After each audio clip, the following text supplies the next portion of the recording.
লক্ষ্মীর ভাণ্ডারের টাকা তোলার নাম করে বাপের বাড়ি থেকে নিখোঁজ হলো গৃহবধূ। অ্যাকাউন্ট থেকে লক্ষ্মীর ভাণ্ডারের টাকা তোলার নাম করে বাড়ি থেকে বেরিয়ে নিখোঁজ হলো এক গৃহবধূ। এমনই ঘটনায় ব্যাপক চাঞ্চল্য ছড়ালো ময়নাগুড়ি পৌরসভার 7 নম্বর ওয়ার্ডের সাহাপাড়া এলাকায়। জানা গিয়েছে নিখোঁজ গৃহবধূর নাম মনা সরকার। পরিবার সূত্রে জানা গিয়েছে বিয়ের কয়েক বছর পর থেকেই পারিবারিক অশান্তির জেরে বাপের বাড়িতে স্থায়ীভাবে বসবাস করতেন মনা সরকার।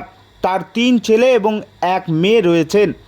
সন্তানদের মানুষ করতে সুভাষনগর এলাকার এক বাড়িতে কাজ করতেন ওই গৃহবধূ। কিন্তু গত সোমবার বাড়িতে লক্ষ্মীর ভাণ্ডারের টাকা তোলার জন্য ব্যাংকে যাওয়ার নাম করে প্রয়োজনীয় নথি নিয়ে বাড়ি থেকে বের হয়ে যান, আর ফেরেননি বাড়িতে।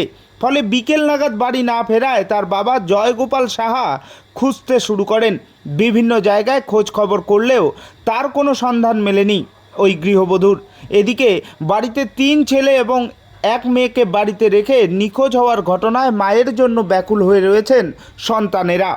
তাই নিখোঁজ মেয়েকে খুঁজে পেতে মঙ্গলবার ময়নাগুড়ি থানার দ্বারস্থ হয়েছেন গৃহবধূর বাবা জয়গোপাল সাহা। এ বিষয়ে তিনি কি জানিয়েছেন শোনাবো আপনাদের। জয়গোপাল সাহা। বললাম কোথায় আসছেন আপনারা এখন? এখন আমরা কোথায় আসছেন? ময়নাগুড়ি থানায়। কেন? ওইখানে ওই যে লক্ষ্মীশ্রী ভাণ্ডার আছে না, ওইখানে আমার মেয়েটা টাকা উঠাই দিয়েছিল, মানে 11:30টার সময়। কবে? মানে কালকের কথা বলবো, আজকে বলবো। হ্যাঁ। তো কালকে ওইখানে লক্ষ্মীশ্রী ভাণ্ডারে টাকা উঠাইতে গেছে, সেই মেয়ে আর বাড়িতে যায় নাই। তো আমার পরিবার বলতেছে যে কি ব্যাপার, 4টা বাজে গেলো, 5টা বাজে গেলো, ব্যাংকে তো এত দেরি করা দরকার হয় না, কী ব্যাপার। তারপরে তো সেই মেয়ে খোঁজে আমার স্ত্রী আমাকে পাঠিয়ে দিল। তারপরে আমি আসলাম, আইসা তারপরে খোঁজাখুঁজি করলাম। তারপরে এদিকে জামাইকে ফোন করলাম, ফোন করাতে জামাই আমাদের বাড়িতে গেল। বাড়িতে গিয়ে জামাইয়ের সঙ্গে দেখা হয়েছে, আমাদের এই জামাই, বুঝছো, দেখা হয়েছে। সেই জামাই ওকে বলতেছে যে তুই কোথায় যাচ্ছ? ও কয় কি যে আমি রোডের ওদিকে যাচ্ছি, মাথা ঝুঁকিয়ে বলতেছে। তখন ও কি কাজ করতো আপনার মেয়ে? হ্যাঁ, মেয়ে কি কাজ?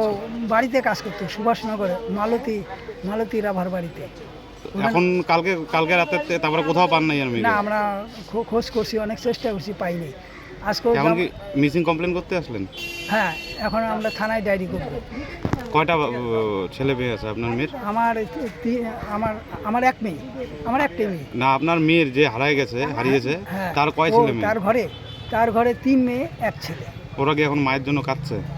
এখন মায়ের জন্য মানে বাড়িতে আছে, ওদেরকে রেখে আমি এখানে আসলাম। মেয়ে কি আপনাদের বাড়িতেই থাকতো? হ্যাঁ, আমাদের বাড়িতেই থাকতো।